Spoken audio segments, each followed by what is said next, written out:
Hello दोस्तों, welcome to our channel. और iOS 18.6 का जो लास्ट वर्जन था, मोस्ट प्रोबेबली तो वो रिलीज हो चुका है। अगर आप डेवलपर बीटा नहीं भी यूज कर रहे हो ना, तो भी आपको ये वाला वर्जन है, ये आपको देखने को मिलेगा। इसमें कुछ चेंजेस तो ज़्यादा हुए नहीं है, लेकिन इसमें सबसे इम्पोर्टेंट बातें हुई कि जो बग फिक्सेस थे वो काफ़ी कुछ बदल गए हैं। लाइक अगर आपके पास ब्लूटूथ या वाईफाई में कुछ भी दिक्कत आ रही होगी ना, लगभग क्या होता है कि अगर आप दूसरे कंपनी के डिवाइसेस लाइक एयरपॉड्स या कुछ यूज़ कर रहे हो, तो ब्लूटूथ में कभी-कभी कनेक्टिविटी इशू आ रहे थे जिन लोगों को, तो उनका ये इशू काफ़ी सॉल्व हो चुका है। लगभग वाईफ़ाई का भी इशू सॉल्व हो चुका है। लाइक अगर आप अपनी जगह चेंज करते हो, लाइक होम से ऑफिस या ऑफिस से होम, और आपका वाईफ़ाई ना ऑटोमेटिकली कभी-कभी डिस्कनेक्ट हो जाता था, तो वो भी इशू इसमें सॉल्व हो चुका है। इसके साथ-साथ थर्ड पार्टी का जो अपडेट है, तो थर्ड पार्टी ऐप्स है वो यूएस में भी अभी थोड़ा-थोड़ा स्टार्ट हो चुके हैं। तो यूएस में भी आप थर्ड पार्टी ऐप्स जो है वो इंस्टॉल कर सकते हो। उसके अलावा इन्होंने क्या है ना, जो स्प्लैश स्क्रीन आता था, लाइक अगर आप कोई भी नया ऐप या अपडेट के बाद, तो वो नए तरीके से आ रहा है। आपका जो पुराना विंडो है वो दिखाई नहीं देगा। उसके बाद जो मेल ऐप था, मेल ऐप काफ़ी कुछ जो क्रैशेस आ रहे थे ना, लाइक जिनके ऑफिस के ईमेल मेल में सिंक्रोनाइज़ किए हुए हैं, तो उनको भी ये इश्यू आ रहा था, तो वो भी सॉल्व हो चुका है।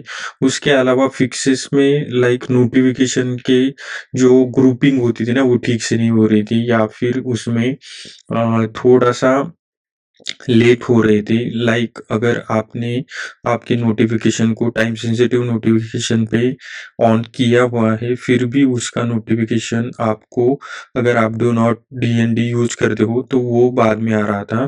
तो ऐसे कुछ ग्लिचेस थे, वो भी इन्होंने सॉल्व कर दिए हैं। उसके अलावा सबसे इम्पोर्टेंट बात तो ये है, जो मुझे लगी, जो एक्चुअल में इंडिया में आनी चाहिए, वो थी एप्पल केयर के। आप अब आपके 2-3 डिवाइसेस को ना साथ में मतलब इंश्योर कर सकते हो।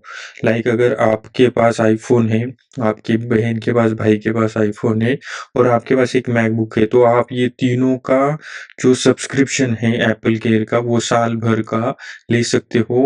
और वो आपको अ, जो सिंगल डिवाइसेस का सब्सक्रिप्शन है, उससे लगभग 10 या 15% कम में मिलेगा। तो आपका उसमें काफ़ी पैसा बच जाएगा। ये एप्पल केयर जो है 3 डिवाइसेस का प्लान, ये यूएस में उन्होंने स्टार्ट कर दिया है।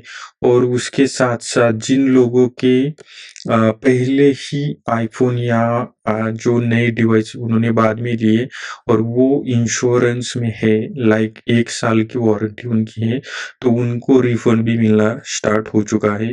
तो ये वाला जो फीचर है ना, मतलब ये फीचर नहीं, ये जो सर्विस एप्पल देती है एप्पल केयर की, ये इंडिया में जल्दी से अगर ये 3 डिवाइसेस वाला स्टार्ट होता है, और उसमें भी उनको जो डिस्काउंट मिल रहा है ना, वो हमें मिलना चाहिए यहाँ पे। उसके साथ-साथ अगर आप Geekbench के स्कोर देखते हो ना, तो Geekbench के स्कोर में काफ़ी चेंजेस है। आप देख सकते हो सिंगल कोर का 2065 है, और लास्ट मैंने जब चेक किया था वो 1936 था। तो काफ़ी चेंजेस है, लगभग 200 का। और जीपीयू में भी आप देख सकते हो कि 16,080 1875, और यहाँ पे 700 है। तो यहाँ भी लगभग 200 का चेंज है।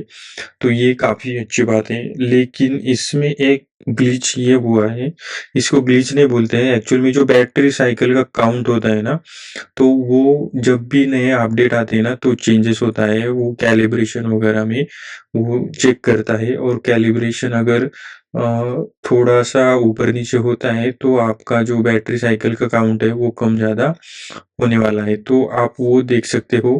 आपका जो बैटरी का हीटिंग है ना, इंस्टॉलेशन इंस्टॉलेशन के टाइम, वो कुछ ज़्यादा नहीं है, एकदम सिंपल है।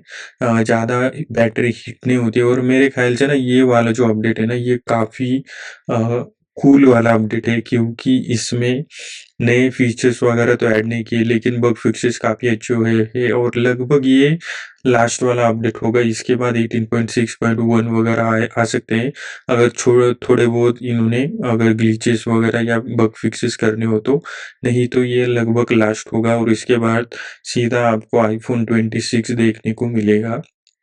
और इसके साथ-साथ जिन लोग एयर टैग्स यूज़ करते हैं ना, उनके लिए भी एक फर्मवेयर आ चुका है, तो वो फर्मवेयर भी आप अपडेट कर सकते हो। अगर आप एयर टैग यूज़ करते हो, तो आप एयर टैग पे अगर जब क्लिक करोगे, लाइक फाइंड माय आइटम्स पे जाके ये वहाँ पे एयर टैग्स दिखते हैं, तो वहाँ पे जाके आप उसको अपडेट कर सकते हो। तो ये वाला अपडेट ना आप आराम से इंस्टॉल कर सकते हो, कोई दिक्कत नहीं है। बस एक बात याद रखना, बैटरी जो है ये फुल्ली चार्ज करो। फुल अपडेट होने के बाद देखो अगर फ़ोन ज़्यादा हीटिंग में है या हीट हुआ है डाउनलोड के टाइम, क्योंकि ये वाला जो अपडेट है ना, ये लगभग 6-7 जीबी का आपको देखने को मिल सकता है। वैरी अगर आपके आईफ़ोन के मॉडल्स कौन से हैं और अगर आपने बीटा इंस्टॉल किया है या नहीं, तो इसके ऊपर डिपेंड है। तो ये वाला अपडेट आप इंस्टॉल करो, फुल चार्ज करो बैटरी, उसके बाद इसको इंस्टॉल करो, कोई दिक्कत नहीं आएगी। मिलते हैं नेक्स्ट वीडियो में। Thank you. एक तो लाइक और शेयर ठोक दीजिए, महाकाल का दबा के लाइक और शेयर ठोक दीजिए। पूरा साल मेहनत करता हूं आपके लिए बेटा, ऐसा नहीं चलेगा, ऐसा नहीं चलेगा।